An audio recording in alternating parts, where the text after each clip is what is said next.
안녕하세요. 올랜도 킴입니다. 오늘 또 시황 분석과 더불어서 종목 분석해보는 시간을 갖도록 하겠습니다. 자, 다음 팔란티의 실적 한번 보겠습니다. 매출 이런 것도 1.32빌리언 예측했는데 1.407로서 비트했고, 그 다음 EPS도 비트했죠. 0.23인데 0.25로서, 그 다음 커머셜 부분에서도 지금 YY 기준으로서도 137%, QOQ 기준은 28%가 상승했다. 루로보리가 127%나 되고 있다. 이렇게 보시면 되겠죠. 전반적으로 많이 상승했고, 2020년도 가이던스를 본다 하더라도 지금 에스티메이트가 1.33인데 1.53에서 1.536으로서 상단보다 훨씬 더 좋게 나오고 있죠. 자, 이런 것들이 거의 다가 상승됐다는 겁니다. 2020년도 가이던스 레버뉴도 마찬가지로 6.2 정도 되고 있는데 에스티메이트가 7.1에서 7.19 계속 상승이 된다는 이야기가 되겠죠. 그래서 전반적으로 실적이 상당히 좋았다. 이렇게 말씀드립니다. 자, 그래서 지금 탤런트 같은 경우는 6.52% 정도 상승하고 있다. 이렇게 보시면 되겠고, 장 마감하고, 그다음 어닝스 콜 나왔다가 어떻게 일단 상승이 됐는지 저거 계속해서 말씀을 드리겠습니다. 자, 먼저 시장 한번 보겠습니다. 다우가 1.05%, 나스닥이 0.56%, S&P 0.54%, 러셀이 0.97%로서 다우가 많이 상승했죠. 올타임 하이가 되었다. 자, 다우가 많이 올라갔던 이유는 아무래도 경기 쪽에 이런 것들 갖다 집중을 해야 되니까 트럼프 자체가 계속 이쪽으로 일단 신경 쓰면서 계속 올라가는 것이 아니겠는가. 자, 그렇게 볼 수 있겠죠. 그래서 전반적으로 어느 정도 일단은 하락세를 좀 딛고 올라가는 모양이 있었다. 이렇게 보시면 되겠죠. 그래서 아직까지는 추세는 강세장으로서 연출이 되고 있다. 이렇게 말씀드립니다. 자, 시장의 맵으로 보겠습니다. 전반적으로 일단 상승세가 좀 많았죠. 하락세가 좀 있었던 것은 에너지가 아무래도 이란과의 전쟁을 갖다가 좀 안 하겠다. 그러면서 좀 하락이 되었고, 자, 그에 반해서 지금 이제 좀 많이 하락했던 것은 엔비디아가 좀 하락했죠. 오픈AI에다가 정확하게 얼마만큼의 돈을 줄지 그런 것들을 모르는 불확실성. 그 다음에 테슬라 같은 경우는 목표가 좀 하락되면서 유럽의 차가 좀 부진하게 팔렸다는 것들. 자, 소프트웨어는 아직까지도 여전히 일단 상승 추세로 올라가려면 조금은 힘든 모양이 동물장에서 팔란티아가 조금은 일단 7% 정도 상승하고 있으니까 여기 장이 바꿀 것인지 한번 체킹해보자. 이렇게 말씀드릴 수 있겠죠. 아직까지는 소프트웨어가 그렇게 올라가지는 못한 모양이 있다. 이렇게 보시면 되겠죠.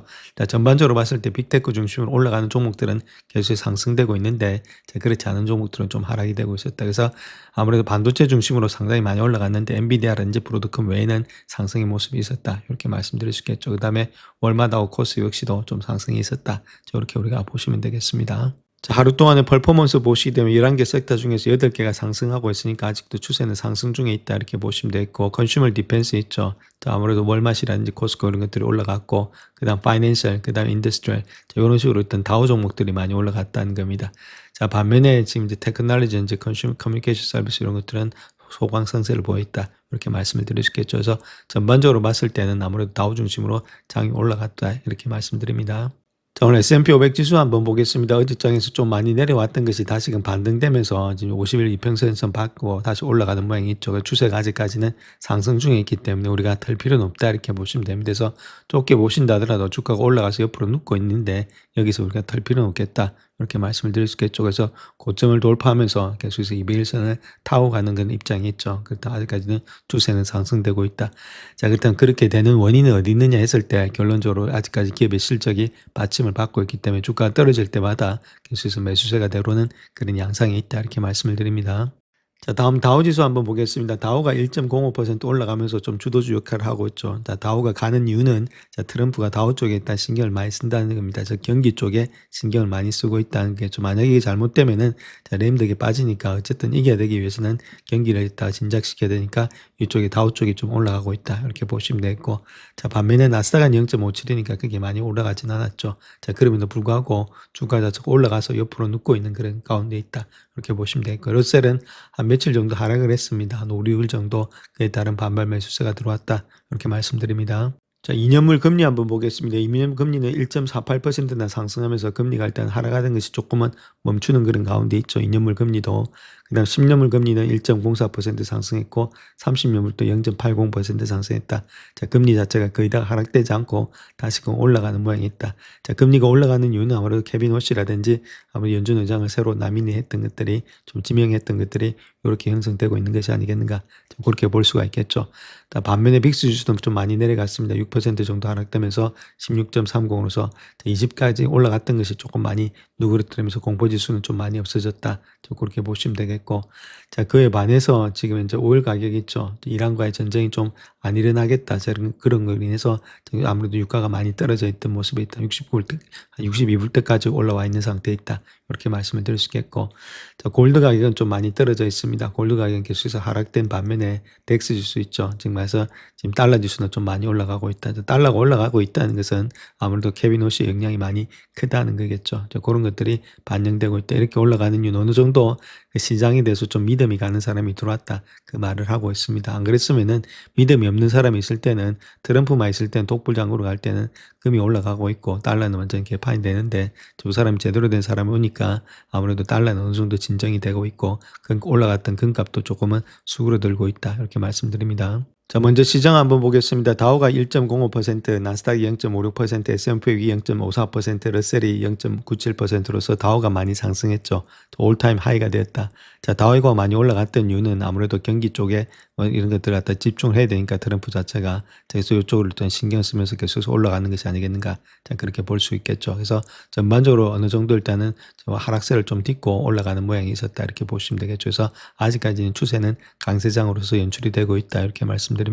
자, 지난 주말부터 시작해서 월요일까지 많은 일들이 많았는데, 자, 결론적으로 이야기해서 요 한 사람에 대한 이야기다. 이렇게 보시면 되겠죠. 요 한 사람에 대한 지금 이제 경제대통령이 일단 당선됨에 따라서 시장이 어떻게 형성이 되고 있는지, 시장의 발작 현상들이 어떻게 나타났는지, 자, 그런 것에 대해서 우리가 좀 깊이 있게 아시면은 아무래도 경제를 조금 더 이해하기 쉽겠고, 우리도 일단 포트폴리오를 어떻게 관리해야 될지를 알 수가 있다. 이렇게 말씀드립니다. 자, 케빈 호시가 당선된 후부터 시작해서 마이너스 30% 은가격이 하락했다. 금가격도 9% 하락을 했다. 그렇게 밝히고 있죠.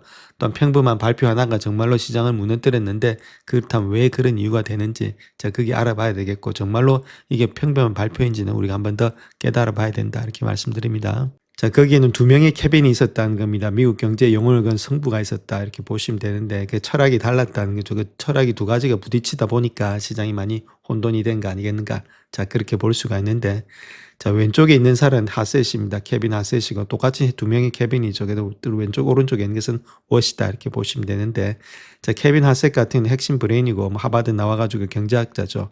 성장을 중시하는 사람이고, 자, 케빈 워시 같은 경우에는 호기시한 사람입니다. 매파죠.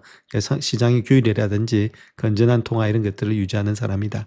즉 말해서 인플레이션인가 이런 것들을 통해서라도 인플레이션 올라가면 금리를 높여서라도 인플레이션을 잡는 그런 사람이 되겠죠. 그래서 두 가지 철학이 이렇게 부딪혔다는 겁니다.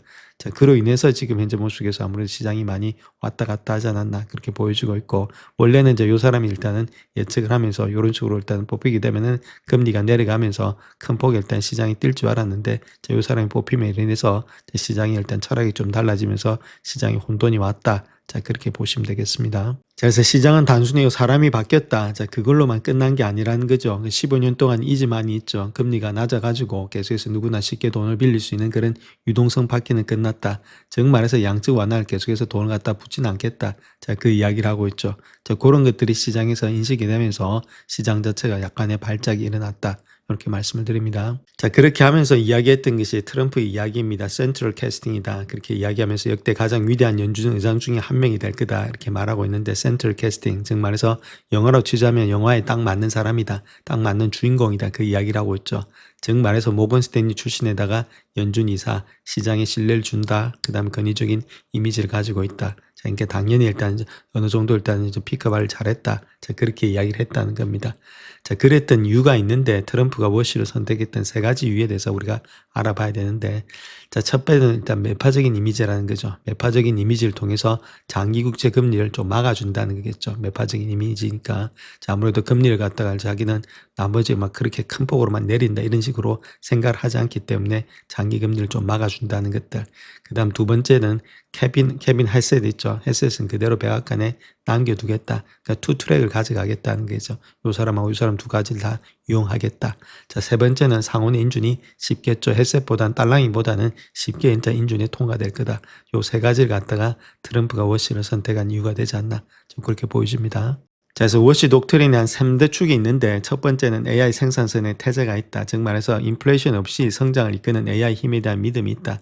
성장만 많아지면은 인플레이션은 충분히 우리가 막행이 된다. 그 이야기를 하고 있고, 신재무부하고 연준이 협약을 통해서 연준의 대차 대조표를 축소하면서 재정 규율을 회복하겠다. 이렇게 이야기하고 있죠. 따로 놀지 않고 같이 가겠다. 그냥 과학주의는 배격하겠다. 경제 모델보다는 수학적인 것보다는 재량적으로 판단하겠다. 그러니까 순간순간마다 일단은 판단을 하겠다. 그 이야기를 지금 이제 하고 있습니다. 자, 그 첫 번째가 생산성이 향상해 있다 이렇게 보시면 되는데 AI 공급의 충격을 통해서 인플레이션을 억제하고 금리 인하의 정당성을 제공한다 그 이야기라고 했습니다. 이런 거죠. 테슬라에서 지금 이제 로봇을 많이 만들어 가지고 로봇을 많이 만드니까 그 로봇이 자 자동차를 갖다가 찍어낼 수 있겠죠. 0.3초라든지 뭐 3초 만에 예를 들어 찍어낸다. 자 그렇게 했을 때 경비도 안 들어가니까 옛날에 5만 불 했던 것이 지금은 이제 10,000불 만에 충분히 살 수 있다는 겁니다. 자 그만큼 생산성을 통하게 되면은 경비 자체 즉 말해서 물가가 낮아진다는 이야기가 되겠죠.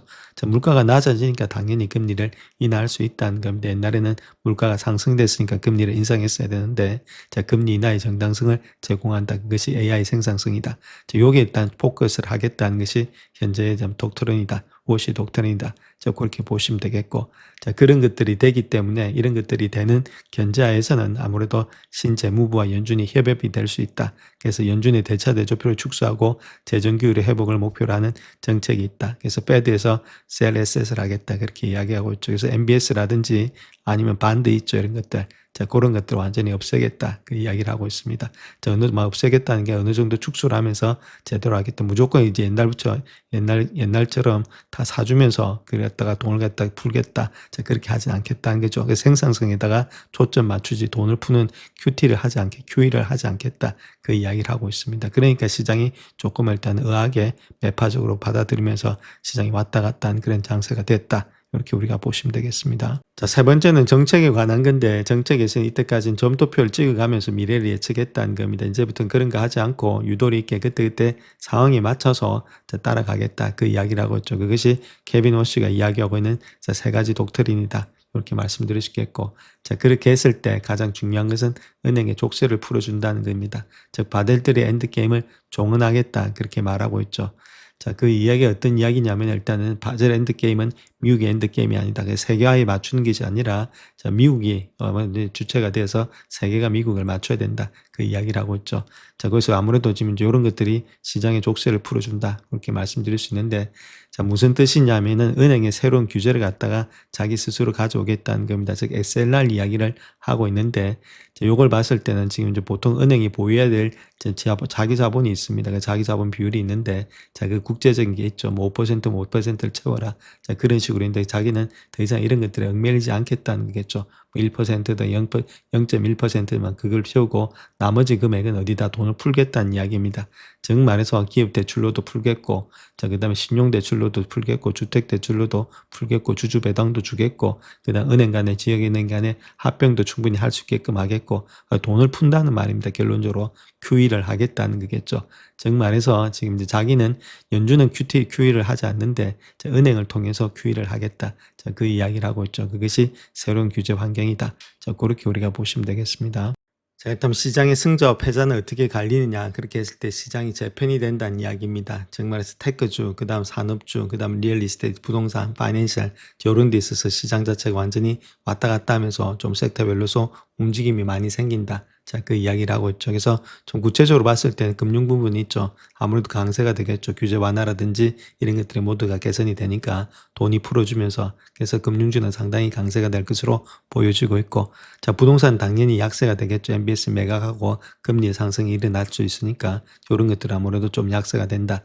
자, 기술과 성장주는 좀 혼조가 될 수 있다. 자, AI 긍정이 될 수 있는데 밸류에이션에 부담이 되겠죠. 금리가 인상되게 되면은 좀 부담이 되겠다. 그래서 이거는 아무래도 금리가 적은 애들, 자, 그 다음에 안전한 애들, 이런 애들이 주가는 더 많이 갈 수 있다. 그래서 이거는 호불호가 좀 갈리겠고, 자, 산업재 같은 경우는 강세가 되겠죠. 팩토리 붐을 위해서 정책적인 수혜. 그래서 지금 이제 가장 많이 가고 있는 것이 산업재가 S&P 500보다도 많이 가는 이유가 여기 있다. 자, 이렇게 우리가 보시면 되겠습니다. 자, 그래서 이때까지 했던 것을 일단 한번 결론적으로 내려보면은 거대한 경제 실험이 일어나고 있다는 거겠죠. 자, 그걸 갖다 요약을 해보겠습니다. 첫 번째로 봐야 될 것이 투트랙을 쓰고 있다는 거죠. 트럼프가.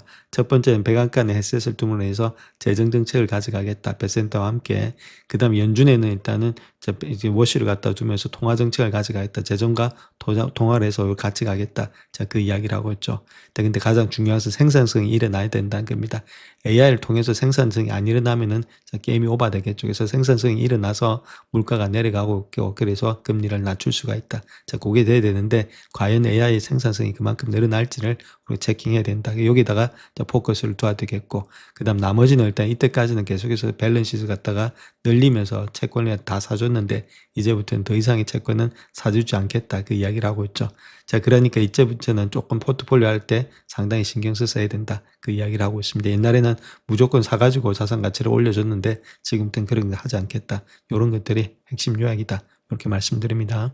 그래서 앞으로 3년 동안 우리가 지켜봐야 될 것이 정말로 생산성의 붐이 일어나는지 아니면 정말 또 거대한 버블이 다시금 일어나는지 이 두 가지가 있겠죠. 그래서 실질적으로 말은 이렇게 하고 있는데 잘 안 되면 또 거대한 버블이 또 일어날 수가 있다. 언제든지 바뀔 수가 있으니까 자, 거기에 대해서 우리가 관찰해야 된다. 이렇게 말씀드립니다. 자, 먼저 경제 지표가 좀 발표됐는데 자, 그거 한번 보겠습니다. 가장 중요한 것은 ISM 제조업 지수입니다. PMI 지수. 자, 요것이 가장 중요하다고 항상 체킹을 하셔야 되는데 예측치가 48.5였는데 52.6으로 좋게 나왔죠. 저번보다도 좋게 나왔다. 자, 이런 것들이 아무래도 제조업 지수가 좋게 나왔다는 말은 앞으로 경기가 좀 좋아지지 않겠는가. 자, 그렇게 볼 수가 있다는 겁니다. 근데 아틀란타 페드의 GDP 나오는 그대로 나왔습니다. 4.2니까 경제도 나쁘지가 않고 제조업도 올라가고 있다. 자, 그렇게 보시면 되겠죠. 자, 또 하나 S&P 글로벌 매뉴팩처링 그 제조업 지수 PMI 관리 지수는 51.9인데 52.4로서 이것도 좋게 나왔지만 요것보다는 중요한 ISM 제조업 지수가 더 중요하다. 저렇게 말씀을 드릴 수 있겠습니다. 자, 그래서 제조업 지수가 52.6 정도 되고 있는데 요 그래프를 한번 보시게 되면 2024년도가 2015년도에도 50을 갖다 못 넘고 있었죠. 자, 근데 요번에 넘으면서 52.6이 되고 있다. 상당히 많이 좋은 가운데 있다. 이렇게 말씀드릴 수 있겠고, 그러니까 2년 만에 처음으로 일단 제대로 50으로 완전히 넘어 있는 그런 상태에 있다. 자, 이런 것들이 좀 좋게 일단은 평가를 받고 있다는 거겠죠. 자, 그 중에서도 좀 잘 나갔던 것들을 본다면 지금 요거는 12월 달하고 1월 달을 비교한 겁니다. 그래서 뉴월을 신규 주문이라든지 이제 뭐 생산이라든지 인플로이먼트 이런 것들 전부 다 늘어나고 있죠. 그 서프라이 딜리버리스 마찬가지, 인벤토리도 마찬가지로 다 늘어나고 있다. 재고라든지 자, 가격도 좀 좋게 있고 그다음에 중요한 건 뭐 백로그 이런 주문 잔고도 많이 늘어나고 있죠. 그래서 수입과 수출 뭐 다 늘어나는 그런 입장이 있다. 이렇게 보시면 됩니다. 그래서 전반적으로 일단 상당히 좋은 모양이 있었다. 이렇게 말씀을 드리겠습니다. 자, 월가 은행들은 금값이 월요일에 반등할 것으로 예상하면서 하락시 매수를 권유하고 있다. 그렇게 이야기하고 있는데 그 내용에 대해서 한번 살펴보겠습니다. 자, 그래서 여기서 우리가 봐야 될 것이 금값도 중요한데 이제 워시의 지명에 대해서 한번 생각해 보자는 거죠. 중앙은행이 독립성에 대한 우려가 다소 완화시킨 것으로 보여지고 있다. 자, 그렇게 이야기를 하고 있는데 자, 우리가 트럼프 입장에서 트럼프가 원래는 하려고 했던 사람은 케빈 에셋이죠. 워시가 아닙니다. 이 사람을 하려고 했다는 그런 입장이 있죠. 이 사람 말 잘 들으니까 자기 딸랑이니까 무조건 금리를 갖다 인하하라 이러면 무조건 인하하고 뭐 1%든 2%든 개념 없이 인하를 하겠다. 인플레이션 되든 말든 트럼프 말만 잘 듣는 신복이니까 트럼프가 하려고 했는데 실질적으로 이렇게 했을 때는 중앙은행에 대한 독립성이라든지 실질적으로 금리를 인하해야 됐을 때 아무리 시장의 반응이 과연 제대로 먹혔냐 먹히지가 않는다는 거겠죠. 물론 지금은 워시가 임명됨으로써 약간의 지금 이제 혼돈이 있지만은 그래도 지금 이제 입장에서 본다면은 워시가 했으면 워시가 나중에 금리를 인하한다. 자, 그렇게 했을 때는 타당한 이유가 있다는 겁니다. 그래서 이 사람 말을 어느 정도 전적으로 도와주면서 또 혼자만으로 해가지고는 또 금리 인하가 안 되죠. 그러니까 여러 사람이 다 동조를 얻어야 되니까 자, 그런 것들의 합리적인 논리적인 근거에서 하는데 케빈 에셋이면 아무런 논리적 근거 없이 무조건 트럼프가 내리라고 했으니까 내리는 입장이 있죠. 그럼 장기물이 내려갈 리가 없겠죠. 자, 그런 것들을 아무래도 트럼프가 생각하지 않았나. 물론 트럼프의 생각은 아니겠죠. 이게 퍼센트의 생각이겠죠. 자, 그런 것들이 있었지 않았나. 저 그렇게 보여지고 있습니다. 그것이 금값을 지금 이제 내리면서 달러 값을 좀 올리는 그런 입장이 있었다. 저 그렇게 보시면 되죠. 그것이 우리가 이번에 일단 체킹을 해야 될 사항이다. 이렇게 말씀을 드립니다. 자, 금 같은 경우는 단기적인 변동성에도 불구하고 장기적인 상승 모멘텀이 유지될 것으로 믿어지고 있다. 실물 자산이 조기 자산 대비 운수한 성과를 보이고 있는 확고한 체제 속에서 지속되는 구조적이고 견고한 분산 투자 추세에 힘입어서 중기적으로 금에 대한 강한 낙관적인 전망을 유지하고 있다. 이렇게 말하고 있죠. 자, 결론적으로 이야기에서 종이보다는 자산이다. 그 이야기를 하고 있습니다. 지금 종이보다는 실물 자산이 더 중요하다. 자, 그 이야기를 하고 있죠. 돈보다는 아무래도 이쪽에 가야 된다. 그래서 충분히 올라갈 가능성이 있다. 그 이야기를 하고 있고, 그래서 온스당 6,300달러를 상향 조정한다. 그래서 지금부터 한 33%의 아무래도 상승 여력이 있다. 자, 그렇게 이야기를 하고 있죠. 그래서 금은 여전히 역동적이고 다면적인 포트폴리오 헤지 수단이다. 그래서 투자자 수요는 이전의 예상보다 훨씬 강하게 지속되고 있다. 뭐 중앙은행들이 사고 있으니까. 자, 그렇기 때문에 좀 눌린 다음에는 헤지 차원에서는 들어가 볼만 하다. 그렇게 이야기를 하고 있죠. 자, 도이치뱅크 역시도 마찬가지입니다. 금값이 2016년까지 6,000달러 이를 것이라는 목표치를 재차 강조하면서 26%의 상승 여력이 있다. 그렇게 말하고 있고, 금의 상승 동력은 여전히 긍정적이다. 투자자들이 금에 투자하는 이유는 변하지 않을 것으로 예상이 되고 있고, 금 가격이 지속적으로 하락할 조짐은 보이지 않고 있다. 자, 현재 상황과 1980년대, 2013년도의 금 약세 당시 상을 비교해 보게 되면 몇 가지 차이점을 말할 수 있다. 자, 그렇게 이야기를 하고 있습니다. 자, 또한 중국 같은 경우에는 7,410만 온수 정도 일단 금을 보유하고 있다. 이렇게 말씀드릴 수 있겠죠. 계속해서 금 보유량이 늘어나고 있고, 그에 반해서 지금 아무래도 국채 같은 경우는 6,826억으로서 계속해서 국채를 던지면서 금을 사는 그런 입장이 있다. 이렇게 보시면 되겠죠. 뭐 이런 것들이 있으니까, 자, 아무래도 금 가격이 그렇게 떨어지진 않는다. 이렇게 말씀을 드리겠습니다. 자, 그래서 골드 차트 한번 보겠습니다. 고점 대비해서 내려왔던 폭으로 보시게 되면 여기까지 내려왔죠. 그래서 20% 정도 조정을 받았다는 겁니다. 그래서 어느 정도 조정을 받았다. 이렇게 보시면 되겠고, 자, 그런 가운데 있고, 만약에 지금 100일선에서 어느 정도 지지가 받고 있는데 조금 더 내려온다든지 아니면 여기서 주춤거린다면은 좀 장기적인 측면에서 본다면 충분히 상승 여력이 있다. 이렇게 말씀을 드렸죠. 자, 그런 가운데 있고, 지금 직전 고점이었던 4,500대, 자, 요 정도에서는 아무래도 주가 자체가 또 반등이 일어나지 않겠는가. 근데 급반등이라기보다는 옆으로 좀 누울 가능성이 있다. 이렇게 말씀드렸고, 이런 것들도 좀 내려올 때, 자, 그럴 때마다 조금씩 담으셔서 길게 보시면서 들고 가는 전략이 필요하다. 저렇게 말씀을 드렸습니다. 자, 현재 시장을 본다면 한 달 동안 1.4% 정도 상승을 했죠. 1월 한 달 동안 그걸 연간으로 환산해 보면 18% 정도 상승이라는 겁니다. 물론 이런 것들이 선형적으로 진행된다는 그런 가정은 없지만은, 자, 그렇게 가정했을 때는 4년 연속으로 시장 평균을 상회하는 수익률이라는 거죠. 지수는 사상 최고치에서 3% 이상 하락한 적이 없다는 겁니다. 자, 그것도 상당히 일단 강세장이라는 거죠. 그래서 대형주 중간값이 S&P 지수의 상승률의 2배 이상을 기록하고 있다. 이렇게 말하고 있고, 또한 기업의 이익 증가율 역시도 평소처럼 시장 예상치를 크게 웃돌면서 두 자리 숫자 초반대를 기록하고 있다. 이렇게 말하고 있죠. 또 팩셋에 따르면 S&P 500의 기업들의 평균 이익률이 사상 최고치를 경신하고 있고, 회사채 스프레드는 국채 수익률 대비 안정적인 수준을 유지하고 있다. 전반적으로 지금은 강세장이다. 요걸 먼저 까시고 그 다음에 일단 지금 이제 들어가시는 게 좋다. 이렇게 말씀드립니다. 자, 그렇게 했을 때 지금 섹터별로 어떤 포지셔닝 변화가 일어나고 있는지 그거 한번 보시면 테크주 있죠. 테크주는 2025년도 하반기부터 시작해서 흘러내렸고 파란 선입니다. 그 다음 일단 디펜시브 있죠. 경기 방어주 역시도 뭐 크게 좋은 모양은 없다. 대신에 경기 순환주 있죠. 시크리클이 계속해서 올라가고 있다. 이렇게 보시면 되는데, 자, 여기서 우리가 봐야 될 것이 시크리클이 그렇다면 왜 올라가는지 그 이유를 알아야 되겠죠. 자, 그 이유는 지금 트럼프가 어포비터빌리티에서 반드시 먹고 사는 문제를 해결해야만이 중간 선거에서 이길 수 있다. 자, 그렇게 여기서는 경기 순환주 중심으로 계속해서 자금이 들어와야 된다는 겁니다. 돈이 많아야만 나이키도 사겠고 이런 것들 살 수가 있겠죠. UPS도 뭐 증가되겠고 딜리버리 많아지니까, 자, 그런 중심으로 일단 주가는 올라갈 수가 있다. 그래서 시클리크주가 계속 상승이 되고 있다. 이런 것들은 아무래도 상반기까지는 계속해서 되지 않나, 그렇게 보여지고 있습니다. 자, 그와 더불어서 부채 문제는 상당히 조금 심각하다. 이렇게 보시면 됩니다. 올해 안에 갚아야 될 돈이 9조 6천억 달러 정도 되고 있다. 이렇게 보시면 되는데, 그 중에서도 미상환된 부채가 33%나 되고 있다는 겁니다. 자, 그러니까 이런 것들을 하려면 또 국채 발행을 많이 해내야 되겠죠. 자, 그렇게 하다 보면은 아무래도 금리 자체가 장기채가 또 올라갈 가능성도 있다. 저렇게 말씀을 드리겠습니다. 자, 다음 윌리엄 블레어는 월요일에 실적 발표를 앞두고 팔란티에가 투자 의견을 상향 조정한다. 그 주가가 200달러까지 회복될 것이다. 자, 그렇게 이야기를 하고 있는데 그 내용에 대해서 살펴보겠습니다. 자, 그래서 팔란티에 기업 가치가 여전히 과대평가되어 있지만 최근에 AI 생태계 관련 기업들의 벤처 투자 유치 규모와 비교해보면 다소 합리적인 수준이다. 그렇게 말하고 있고, 이러한 상승세에도 불구하고 팔란티에 주가는 소프트웨어 업계 전반의 매도세에 많은 영향을 받았다. 그래서 최근에 매도세가 AI 공급망의 선두주자인 팔란티에게 매수 기회를 제공한다. 그렇게 말하고 있고, 자, 특별히 자체 정부라든지 상업 부분의 추적 지표에 따르면 팔란티의 성장세는 계속되고 있다. 그래서 트럼프 기업들의 행정부의 기업들이 워크플로우를 추가함에 따라서 팔란티에는 9월 분기에 놀라운 실적을 기록했고 12월 분기도 역시나 매우 강력한 실적을 발표할 가능성이 있다. 그렇게 말하고 있죠. 또한 실적 발표에 주가가 긍정적으로 움직일 것으로 예상되지만 시장 반응 분명히 변동성이 클 것이다. 그렇게 이야기를 하고 있죠.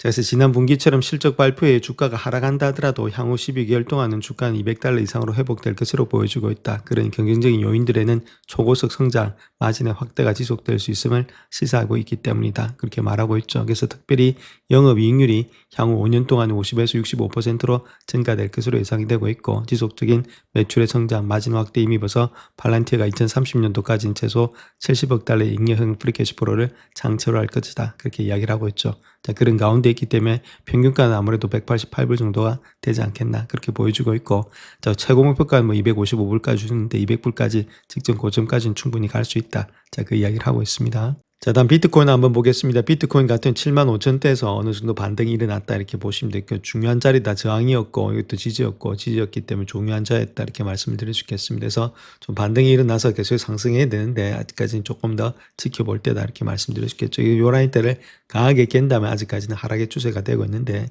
깨지 않는다면 주가는 또 반등이 하지 않겠나, 자, 그렇게 보여지고 있습니다. 자, 먼저 테슬라 한번 보겠습니다. 테슬라는 저번에 말씀드렸듯이 좀 고점이 조금씩 낮아지고 있다 이렇게 말씀을 드렸죠. 자, 그런 가운데 이때 고점과 고점, 저점과 저점이 조금씩 낮아져서 그렇게 좋은 모양은 아니다 이렇게 말씀을 드렸습니다. 그래서 아직까지도 올라올 때마다 매도세가 좀 심한 가운데 있기 때문에 이번에 200일선 있죠. 그것이 410불대인데 410불대가 지켜지는지를 좀 관찰해야 된다. 그렇지 않으면 조금 더 하락세가 깊어질 수 있다. 이렇게 말씀드릴 수 있겠고, 자, 나스닥 같은 이제 엔비디아 같은 경우는 좀 많이 하락이 되고 있죠. 아침장에 좀 상승을 했다가 또 다시 뭐 2.89%가 하락이 되고 있다. 이렇게 보시면 되겠죠. 아직까지 젠슨왕의 불확실성이 이런 것들 이야기하고 있는 것이 아니겠는가. 오픈AI가 어떻게 될지, 순환 출자를 들어갈지, 돈은 얼마가 들어갈지, 좀 그런 불확실성이 좀 시장이 팽배해 있다. 이렇게 말씀을 드립니다.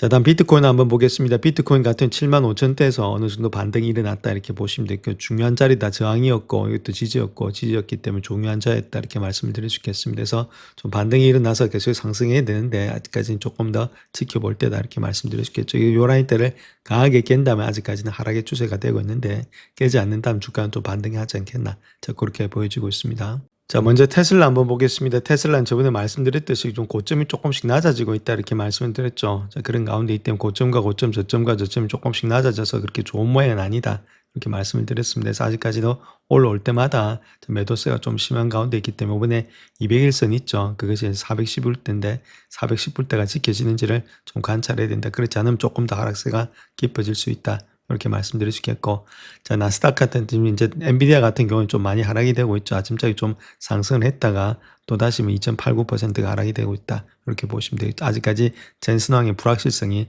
이런 것들 이야기하고 있는 것이 아니겠는가. 오픈AI가 어떻게 될지, 순환 출자를 들어갈지, 돈은 얼마가 들어갈지, 좀 그런 불확실성이 좀 시장이 팽배해 있다. 이렇게 말씀을 드립니다. 자, 다음 팔란티어 한번 보겠습니다. 팔란티어는 직전 저점에서 일단 바닥에서 좀 주가가 상승되는 모양이 있죠. 자, 이렇기 때문에 아무래도 이렇게 쌍바닥을 치면서 또 다시 올라가지 않겠는가 그렇게 보여지고 있습니다. 그래서 저녁에 또 깊이 있게 말씀을 드리겠는데, 상업 매출 그런 것들이 계속해서 늘어나고 있는지가 관건이다 이렇게 말씀드립니다. 영상을 끝까지 시청해 주셔서 감사합니다. 영상이 도움이 되셨다면 구독과 좋아요 부탁드립니다. 감사합니다.